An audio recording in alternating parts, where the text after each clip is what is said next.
माननीय मुख्यमंत्री जी, नमस्ते। मैं सरिता कोथे और मेरी छोटी बहन गीता कोथे, हम आपसे इस पत्र द्वारा इंसाफ की मांग कर रहे हैं। यहाँ की पुलिस हमारी शिकायत नहीं ले रही है क्योंकि पैसे और धमकी देकर उनके मुंह बंद किए जा रहे हैं। उन्होंने हमारी शिकायत बदलकर धारा 302 की जगह 306 लगाकर इसे आत्महत्या का केस बनाकर कोर्ट में पेश किया है। ये आत्महत्या नहीं, खून है। हमने अपनी आंखों से खून होते हुए देखा है। एक तरफ हमारे संविधान में स्त्री और पुरुष दोनों को समान दर्जा प्राप्त है, लेकिन दूसरी तरफ बेटी को जन्म देने के कारण मार दिया जाता है। यह अन्याय है। आपकी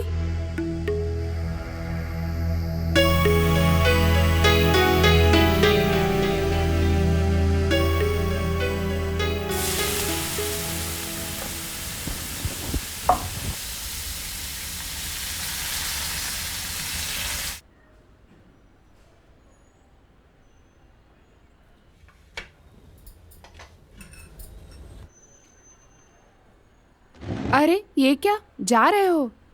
नाश्ता तो करके जाओ। अब नहीं, लेट हो रहा है मुझे। किस बात का इतना टेंशन है तुम्हें? ये पहला केस नहीं है तुम्हारा। अफलातुन कहने जैसा पहला ही केस है मेरा। मालूम है जल्दी में हो, अहम केस का फैसला है, पर थोड़ी चाय तो लेते जाओ। तुम भी ना रीमा। खाक अहम केस, फूटी कौड़ी तक नहीं दी उन्होंने। मेरे लिए तो बहुत अनमोल केस है ये। बताना हाँ, क्या फैसला हुआ? हाँ, हेमंत, कोर्ट से आते समय तुम्हारी दीदी के घर होते आना। उसकी सास तीर्थ यात्रा पर गई थी, उन्होंने प्रसाद लाया है तुम्हारे लिए, वो लेके आना। बन पाया तो जाऊंगा। अरे ऐसे कैसे? देवी माँ का प्रसाद। कुछ सुना नहीं, ऐसे ही निकल गया। शादी के 10 साल बाद तुम पेट से हो, लड़का हुआ तो फिर चिंता नहीं रहेगी।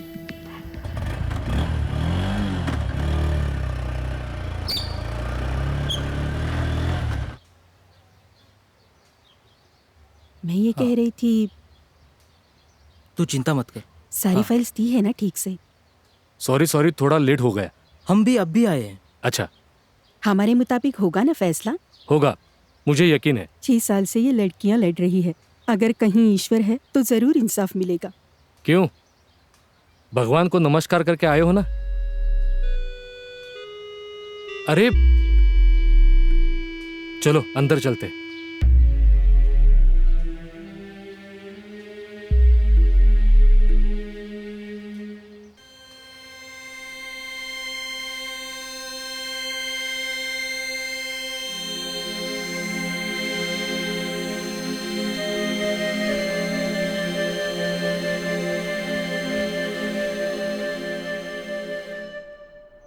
योर ऑनर, आज अब अपने फैसले की सुनवाई शुरू करें इससे पहले मैं कुछ कहना चाहता हूं।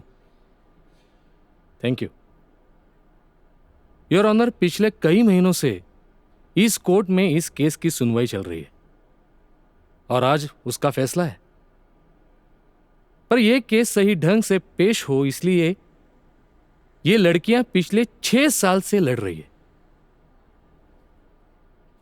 जिस इंसान ने इन्हें सहारा देना चाहिए उसने ही इनकी मां इनसे छीन ली। अब इन्हें सहारा यह सिर्फ न्याय व्यवस्था ही दे सकती है। उनकी मां अब वापस नहीं आ सकती, यह सच है, लेकिन अदालत के सही फैसले से समाज में एक सही संदेश जाएगा। लोगों का न्याय व्यवस्था पर जो विश्वास है वो मजबूत हो जाएगा। Thank you. शिकायतकर्ता सुश्री गीता एवं सरिता कोथे और लता वर्दे बनाम आरोपी रमेश कोथे ये भारतीय दंड संहिता धारा 302 तहत दाखिल मुकदमा नंबर 141-270/2017 का फैसला इस प्रकार है। शिकायतकर्ता पक्ष का कहना है कि 4 अप्रैल 2017 के दिन शिकायतकर्ता नंबर 1 और 2 सुश्री गीता एवं सरिता कोथे के पिता आरोपी रमेश कोथे ने उनके अपने मकान में अपने माता पिता एवं बहन के साथ मिलकर अपनी पत्नी एवं शिकायतकर्ता नंबर 1 और 2 की मां और 3 की बेटी राधा रमेश कोथे को रात के लगभग 2 बजे जलाकर मारने की कोशिश की। बाद में इलाज के दौरान उनकी मृत्यु हो गई। इस घटना के समय शिकायतकर्ता नंबर 1 और 2 को जानबूझकर उनके कमरे में बंद कर दिया गया था। फिर भी मृतक राधा की चीखों से उनकी नींद खुल गई और उन्होंने ये घटना स्वयं अपनी आंखों से देखी। बचाव पक्ष ने अपने बचाव के लिए बताए कारणों में मृतक राधा ने बेटे को जन्म न दे पाने के कारण हताश होकर आत्महत्या की है, जिसमें रमेश और उनके परिवार का कोई दोष नहीं है, बल्कि ये घटना घटते समय वे सब सो रहे थे। उन्हें जैसे ही पता चला उन्होंने राधा को बचाने का हर संभव प्रयास किया, पर वह कामयाब नहीं हुआ, ऐसा कहा है। अच्छा हुआ तुम आ गई। अब अच्छे से रहो हफ्ता भर। हाँ। ठीक है ना? कैसे होगा माँ? नहीं, बस कैसे? लो और लो, परोस उसे। मायके आने के लिए समय ही कहा है उसके पास। क्या करूं बाबा? कई महीनों से मेरे ससुर जी बीमार चल रहे थे, कैसे आ पाती मैं तब? बुढ़ाऊ परलोक सिधार गया, जान छूटी तेरी। बुट्टे के तर्पण विधि के वक्त 3 बेटे 2 पोते लाइन से बैठे थे। क्या नजारा था! नसीब होता है किसी किसी का। बुट्टे को पक्का मोक्ष मिल गया होगा। पोते तो सिर्फ मैंने ही दिए। ये तो एकदम सच है। हाँ, दोनों देवरों की सिर्फ लड़कियां। बुट्टा भाग्यवान था। आप अपने भाग की सोचो। हाँ, अब तक एक भी पोता नहीं है हमें। उनके भाग की सोचते हैं। माँ, बापू। अरे बाबा, गुस्सा थूक दो। वो फिर पेट से है। तुम पहले उसे डॉक्टर के यहाँ ले आओ। कब के जाकर आए? फिर क्या? हमेशा का रोना। लड़की फूटे मेरे कर्म। अब आगे का क्या? आगे क्या? फिर डॉक्टर के यहाँ जाओ, पैसा फूंको और पेट गिरवाओ। शाबाश। मतलब भैया बार बार कोशिश करेंगे, भाभी बार बार पेट से रहेगी। बड़ी आशा लेकर भैया फिर डॉक्टर के यहाँ जाएंगे। सब गैर कानूनी मामला, इसलिए डॉक्टर दबा के पैसे लेगा और बताएगा क्या? लड़की। फुस। मजाक मत उड़ाओ उसका। पहले दुखी है बेचारा। क्या गलत बोला मैंने? गीता पैदा होने के बाद पिछले 11 साल यही तो चल रहा है। हर बार लड़की का ही गर्भ रहता है। 5 बार पेट गिराना पड़ा भाभी का। गीता के जन्म के बाद दोनों बेटियों के साथ उसे घर से निकाला था, पर बहुत गिड़गिड़ाई। फिर हमें भी तरस आ गया तो फिर ले लिया घर में, और ऐसा लगा होगा कभी तो लड़का, पर कहाँ? फिर वही। आज के आज इसके माँ को बुलाएंगे और भेज देंगे हमेशा के लिए मायके। मुझे बेटा चाहिए और मैं दूसरी शादी करूंगा। कोशिश करके देख लो, पर ये फिर से किलनी जैसी चिपकने आई तो बेहतर है दर्द को जड़ से ही। तुम कहना क्या चाहती हो?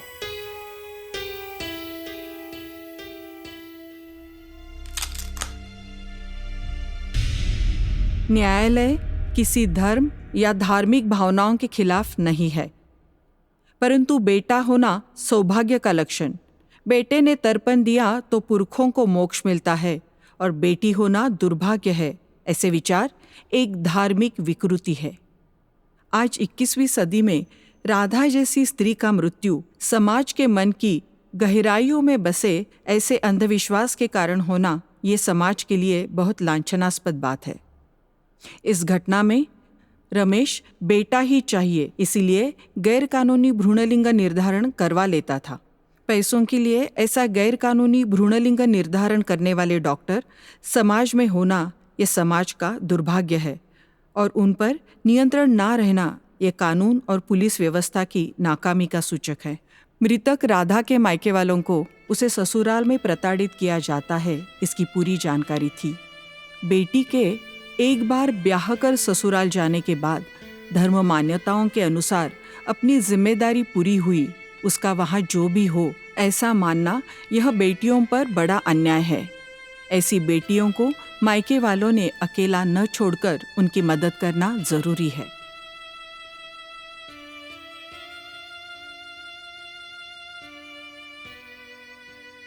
क्या हुआ?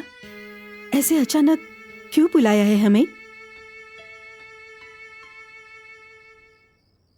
जीजा जी क्या बात है? दीदी से कुछ गलती हुई क्या? नहीं, गलती तो मुझसे हुई, जो ऐसे मनहूस औरत से शादी की। कुछ गलत हुआ हो उससे तो बताइए मुझे, मैं समझाऊंगी उसे। पर मनहूस। अब जो औरत पति को बेटा नहीं दे सकती उसे मनहूस नहीं तो और क्या कहेंगे? हाँ, हर बार लड़की का गर्भ रहता है, इसमें दीदी की क्या गलती है? जीजा जी, बेटा या बेटी होना ये औरत से नहीं तो मर्द की वजह से तय होता है, यही विज्ञान बताता है। विजय, अपने औकात में रहो। विज्ञान मुझे मत सिखाओ। पेट से कौन रहता है, औरत या मर्द? फिर दोष किसका, औरत का या मर्द का? जीजा जी लेकिन। बस, तुम जरा चुप रहो। रमेश जी, मेरी बात मानोगे? हर बार लड़की का गर्भ होने पर आप गिरा ही देते हो ना? राधा ने कभी मना किया है? अब मुझे बच्चा नहीं चाहिए ऐसा कभी कहा है उसने? नहीं ना? फिर मेरी बात मानो, थोड़ा धीरज रखो, अगली बार पक्का बेटा ही होगा। अरे पर और कितने साल भैया राह देखेंगे? पर इसमें हम क्या करेंगे? उसे हमेशा के लिए लेके जाओ। ऐसा मत कहिए, मैं पैर पड़ती हूँ आपके। मुझे दूसरी शादी करनी है, तुम उसे अभी यहां से ले जाओ। और हाँ, उसकी उन बेटियों को भी लेते जाना। अब अगर हम उसे वापस घर ले गए तो दुनिया थूकेगी हम पर। बस हो गया सब, उसे लेके जाओ, वरना जो होगा वो चुपचाप सह लो। माँ, दीदी को लेकर जाते हैं हम। दुनियादारी ऐसी नहीं होती है बाबा।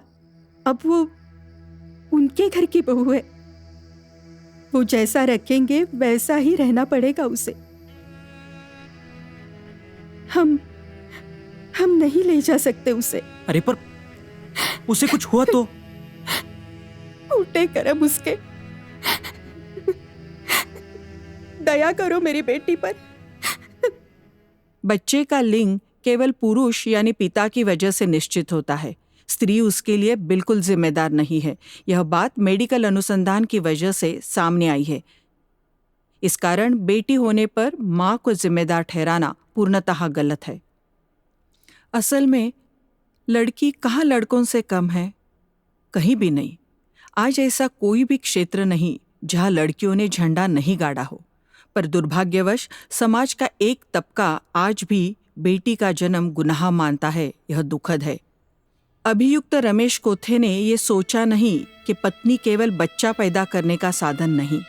सरिता, गीता, इन बेटियों को माँ के प्यार से वंचित करना ये एक बड़ा गुनाह रमेश ने किया है।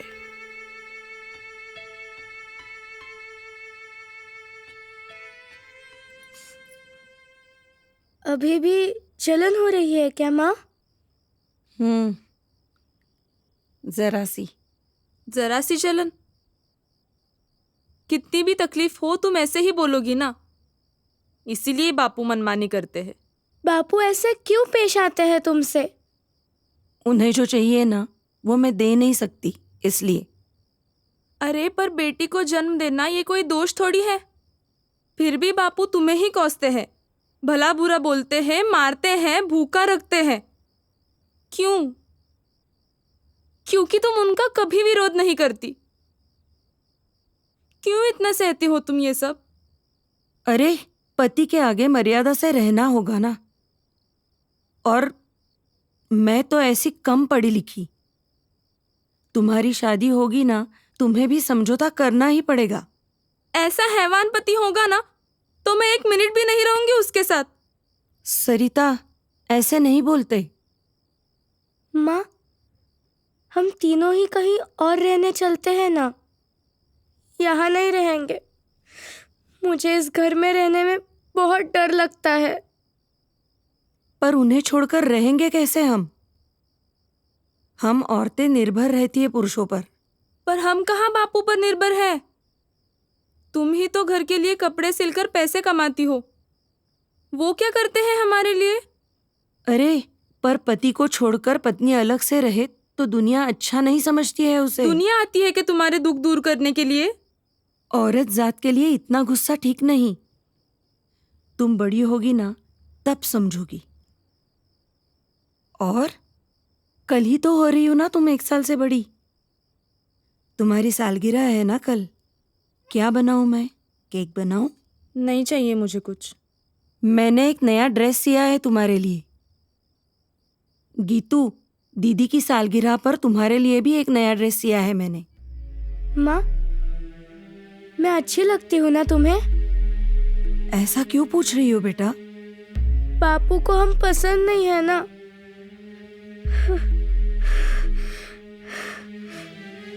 चलो सो जाओ तुम अब। हाँ, ऐसा नहीं सोचते। सो जाओ।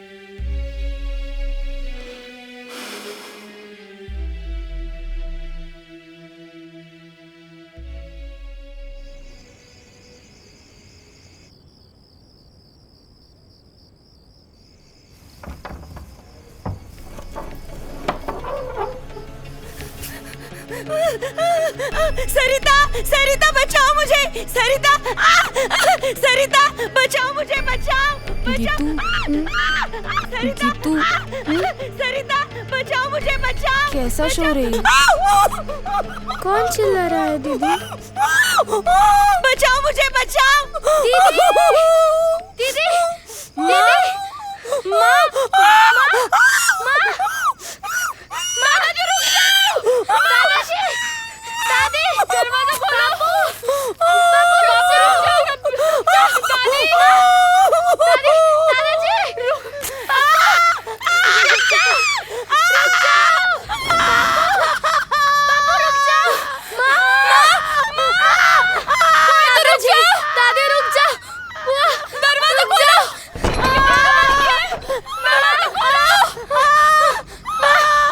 रुक जाओ, रुक जाओ। दादाजी, दादी रुक जाओ। रुक जाओ।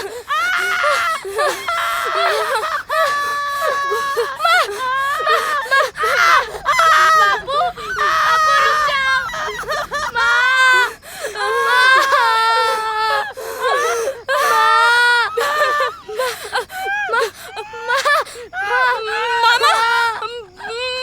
तुम जल्दी।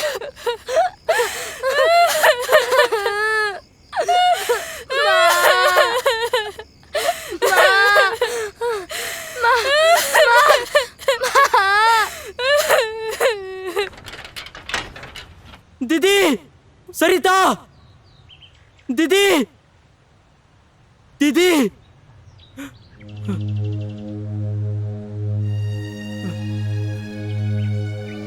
अरे, अरे तुमने क्या किया मेरी दीदी के साथ? दीदी,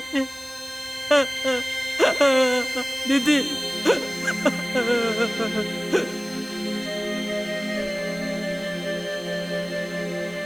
राधा ने आत्महत्या की ऐसा दिखावा करने का बचाव पक्ष का प्रयास था, इसीलिए पुलिस ने धारा 302 बदल के 306 की। इस कृति से उन्होंने अपनी वर्दी पे ही कालिक पोती है।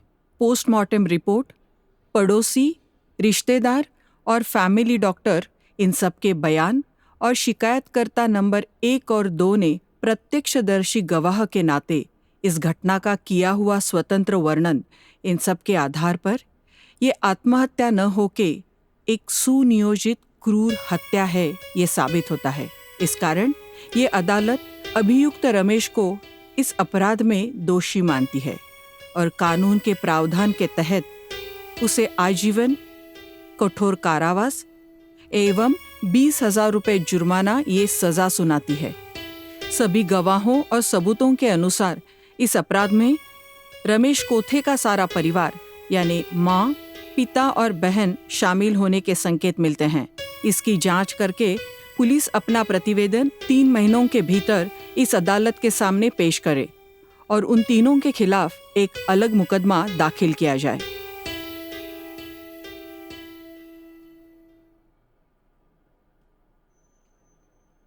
The court is adjourned.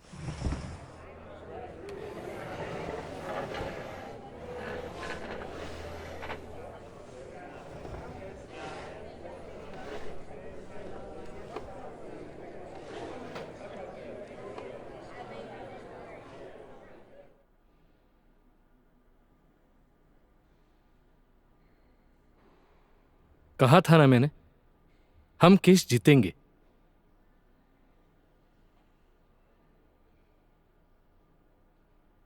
तुम्हारी मां के सारे अपराधी फंसेंगे।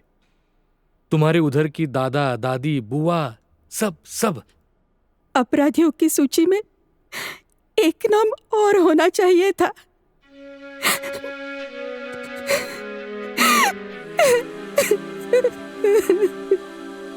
हमें सजा मिली है माँ। दीदी के गुनहगार बनकर आगे की सारी जिंदगी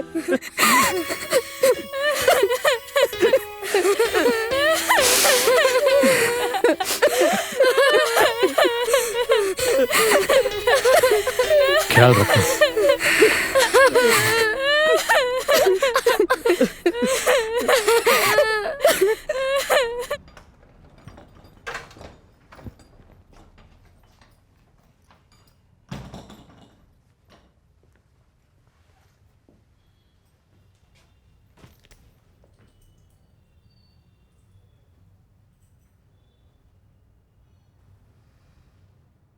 तुम्हारी मां तो अब नहीं रही।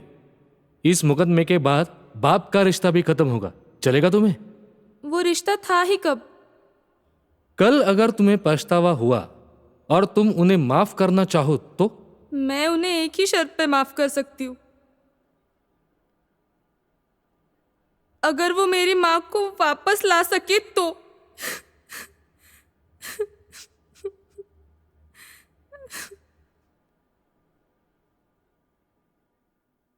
क्या हुआ? किस ख्याल में इतने खोए हो? कुछ नहीं, कुछ भी नहीं। 6 साल लगातार 6 साल से ये लड़कियां डटी रही। बारिश हो, धूप हो, बीमार हो या स्कूल के एग्जाम हो, अदालत का एक दिन भी नहीं छोड़ा उन्होंने। पुलिस थाने में तो इतने चक्कर काटे उन्होंने, किसी की धमकियों से भी डरी नहीं वो। हाँ रे। और धमकी देने वाले भी कौन? खुद का सगा बाप। शुरू शुरू में जब पुलिस सुन भी नहीं रही थी ना, तब इन लड़कियों ने अपने खून से खत लिखकर मुख्यमंत्री से गुहार लगाई। क्या कुछ नहीं किया इन लड़कियों ने, क्या कुछ नहीं किया। अरे पर तुम भी तो थे ना उनके साथ, उनके पीछे मजबूती से खड़े, और वो भी एक पैसा लिए बिना। ये लड़ाई केवल उन 2 लड़कियों तक सीमित नहीं थी ना। ये एक घिनौने सामाजिक अंधविश्वास के विरुद्ध न्याय की लड़ाई थी। तुम्हारे जैसा अगर सब वकील विचार करने लगे ना, तो समाज में अन्याय बहुत कम होगे, देखना। अब तो सब हुआ है ना तुम्हारे मन जैसा। इस सब भागदौड़ के बीच तुम्हारा ख्याल नहीं रख पाया मैं। माँ जी है ना, वो बहुत ख्याल रखती है मेरा। क्योंकि उसे पोता चाहिए भाई। एक बात पूछूं? दीदी के यहां प्रसाद लाने नहीं गया, यही पूछना था ना? हाँ। भगवान है ना, वो मेरा कुछ बुरा नहीं करेंगे। और आज तो तुम्हारे हाथों बड़ा पुण्य का काम भी हुआ है। पर फिर भी क्या फिर भी? भगवान कभी कभी ऐसा क्यों करते होंगे? ऐसे मतलब कैसे? मतलब सरिता की माँ जैसी मासूम औरत पर इतना घोर अन्याय क्यों किया? अन्याय खुद उसने ही होने दिया है अपने आप पर। मतलब दूसरों पर जुल्म करना जितना बड़ा गुनाह है ना, उतना ही स्वयं पर होते अन्याय को सहना ये भी बड़ा गुनाह है। और वो उसके हाथों हुआ। पर दोनों ने इंसाफ दिलाया हाँ अपनी माँ को। मानना पड़ेगा उन दोनों को। मानना तो पड़ेगा। एक मन की बात बताओ। तुम्हें भी बेटी ही चाहिए ना? हाँ, सरिता जैसी तेज तर्रार, एकदम हिम्मत वाली। तुमने तो मेरी मुंह की बात छीन ली। हाँ, यही देखना बाकी रह गया था जिंदगी में। बेटे का भला करने गए और खुद ही फंस गए। अब बिताओ सारी जिंदगी जेल में। हाँ हाँ, आ रही हूँ। मोक्ष चाहिए था ना हमें, लो मिल गया मोक्ष। कितना बवाल मचा रहे हैं दोनों। निचली अदालत में हारने से सब खत्म नहीं हुआ, हम और अच्छा वकील करेंगे। ऊपरी अदालत में हम ही नहीं, भैया भी छूट जाएंगे। ऊपर वाले के कोर्ट में तुम्हें कौन छुड़ाएगा, वो सोच। चल।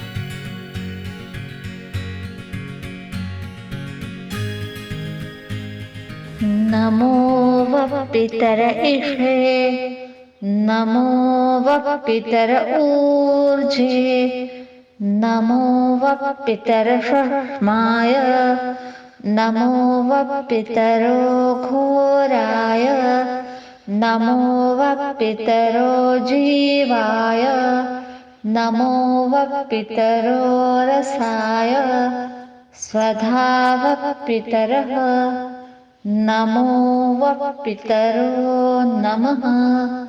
एषायुष्माकं पितरः, इमा अस्माकं जीवावो जीवन्तः इह सन्तः स्याम।